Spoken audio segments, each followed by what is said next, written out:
பண்றேன். இன்னைக்கு நம்ம பெரிய ஸ்பெஷல்லாம் பார்க்காட்டி கூட ஒரு ஹெல்தியான ஒரு டிஷ் தான் நம்ம பார்க்க போறோம். அது என்னன்னு பாத்தீங்கன்னா நூல்கோஸ்.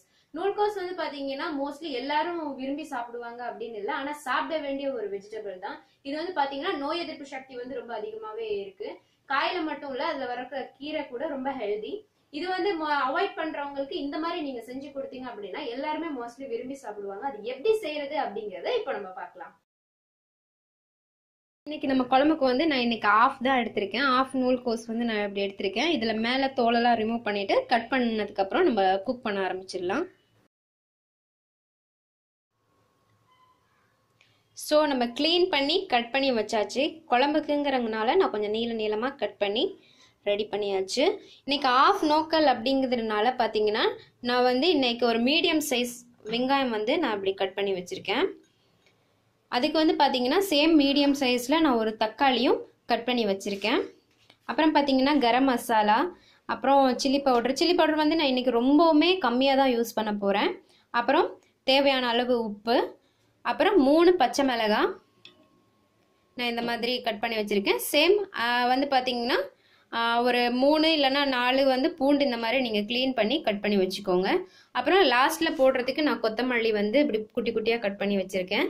அப்புறம் கொஞ்சமாக மஞ்சள் தேவையான அளவு நம்ம போட போகிறோம். இன்றைக்கி 1/2 டீஸ்பூன் அளவுக்கு தான் நம்ம வந்து மஞ்சள் போட போகிறோம். இன்றைக்கி ஃபுல் அண்ட் ஃபுல் நமக்கு வந்து குழம்புக்கு காரம் கொடுக்க போகிறது இந்த மிளகு தான். நான் வந்து ஃப்ரெஷ்ஷாக மிளகு வந்து எடுத்து இப்படி பவுடர் பண்ணி வச்சுருக்கேன். நீங்களும் ஃப்ரெஷ்ஷாக எடுத்துக்கோங்க, அதுதான் நல்லா டேஸ்ட்டாக நல்லா காரமாக இருக்கும். அப்புறம் கடுகு வெந்தயம் நம்ம வந்து தாளிக்கிறதுக்காக ஸ்டார்டிங்கில் வந்து தாளிச்சுட்டு தான் நம்ம குழம்பு வைக்க போகிறோம். அதுக்காக கடுகு வெந்தயம். அப்புறம் வந்து பார்த்தீங்கன்னா லாஸ்ட்டாக நான் வந்து தேங்காய் பால் வந்து நான் எடுத்திருக்கேன்.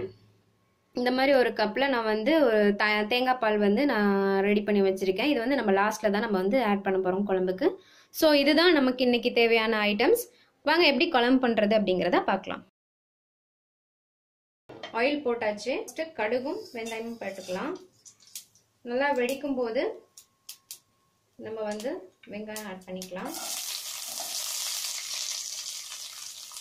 நல்லா கொஞ்சம் கோல்டன் நிறம் வரட்டும். கொஞ்சம் கோல்டன் நிறம் வரைக்கும் நீங்கள் வந்து வணக்கிக்கோங்க. இப்போ வந்து பார்த்தீங்கன்னா உங்களுக்கே தெரியும் கோல்டன் நிறம் ஆயிடுச்சு. இப்போ வந்து நான் அந்த 3 மிளகாவும் பூண்டையும் நான் வந்து ஆட் பண்ணிக்கிறேன். இது போட்டு ஒரு 2 மினிட்ஸ்லேயே நீங்கள் வந்து நோக்கல் வந்து ஆட் பண்ணிக்கோங்க.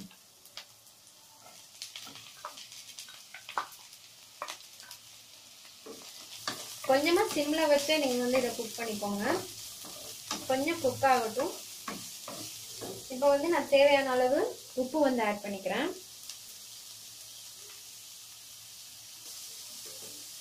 இப்போ 1/2 டீஸ்பூன் அளவுக்கு நான் வந்து மஞ்சள் வந்து ஆட் பண்ணிக்கிறேன்.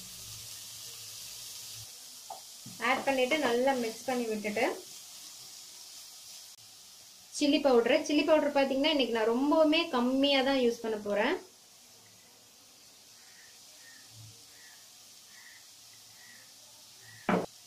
அப்புறம் வந்து பார்த்தீங்கன்னா கரம் மசாலா நான் இதில் 1 டீஸ்பூன் அளவுக்கு நான் வந்து ஆட் பண்ணிக்கிறேன். அப்புறம் வந்து பார்த்தீங்கன்னா நமக்கு இன்னைக்கு ஃபுல் அண்ட் ஃபுல் காரம் கொடுக்க போகிறது இந்த மிளகு தான். மிளகு தூள் வந்து நான் வந்து ஒரு 1/2 டீஸ்பூன் அளவுக்கு நான் வந்து ஆட் பண்ணிக்கிறேன். உங்களுக்கு வந்து காரம் கம்மியா வேணும் அப்படின்னா நீங்க 1 டீஸ்பூன் அளவுக்கு ஆட் பண்ணிக்கலாம்.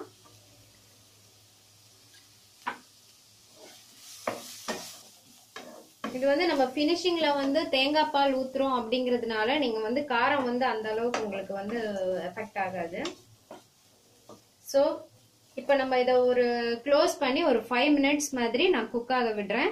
நீங்க அப்படியே விட்டுறாதீங்க, இடையில கிளறி ஒரு 5 மினிட்ஸ் நல்லா குக் ஆகட்டும். இது அதுக்கப்புறம் நம்ம வந்து ஓபன் பண்ணி பார்க்கலாம்.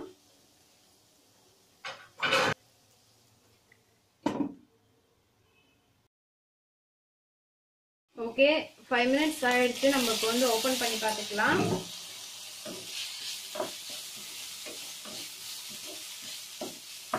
இப்போ வந்து நம்ம கட் பண்ணி வச்சுக்கிட்ட தக்காளி ஆட் பண்ணிக்கலாம். தக்காளி போட்டு ஒரு 3 மினிட்ஸ் ஆகட்டும்.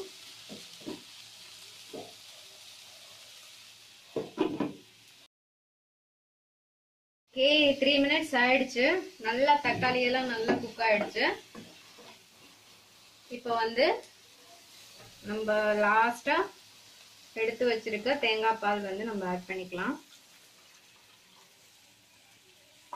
தேங்காய் பால் ஊத்துனதுக்கு அப்புறம் ரொம்ப கொதிக்க விட வேண்டாம், சிம்லயே வச்சுக்கோங்க. இந்த டைம்ல நீங்க வந்து உப்பு பார்த்துக்கோங்க கரெக்டா இருக்கான்னு செக் பண்ணிட்டு அதுக்கப்புறம் நீங்க அப்படியே விட்டுருங்க. சிம்லயே வச்சு ஒரு 5 இல்லைன்னா ஒரு 6 மினிட் அப்படியே இருக்கட்டும். ஓகே, நம்ம ஓபன் பண்ணி பார்த்துக்கலாம். ஸ்டார்டிங்ல நான் வந்து புளி கரைசல் வந்து சொல்ல மறந்துட்டேன். நீங்க வந்து லாஸ்ட்ல கொஞ்சமா புளி வந்து விட்டுக்கோங்க. ஓகே, நம்மளோட கிரேவி வந்து ரெடி ஆயாச்சு. வாசனையே சூப்பரா இருக்கு. நம்ம இப்போ ஸ்டவ் ஆஃப் பண்ணிட்டு கொத்தமல்லி கொஞ்சம் மேலால தூவிக்கலாம். அவ்வளவுதான், நம்மளோட குழம்பு வந்து ரெடி ஆயாச்சு. இதோ நம்மளோட நூல்கோஸ் குழம்பு வந்து ரெடி. இனி டேஸ்ட் பண்ணி பார்த்துட்டு எப்படி இருக்குன்னு சொல்றேன். நான் டேஸ்ட் பண்ணியாச்சுங்க, ரொம்ப நல்லா இருந்தது. நீங்க இப்படி ட்ரை பண்ணி நீங்க குட்டீஸ்க்கு கொடுக்குறீங்க அப்படின்னா கொஞ்சம் காரம் கம்மி பண்ணிட்டு கொடுங்க, ரொம்பவே விரும்பி சாப்பிடுவாங்க. வாரத்துல ஒரு வாட்டியாவது நீங்க இந்த மாதிரி குட்டீஸ்க்கு செஞ்சு கொடுங்க, அவங்களுக்கு ரொம்ப ஹெல்தியா இருக்கும். ட்ரை பண்ணி பார்த்துட்டு எப்படி இருந்துச்சு அப்படிங்கறத வந்து கமெண்ட்ல சொல்லுங்க. கற்போம் கற்பிப்போம்.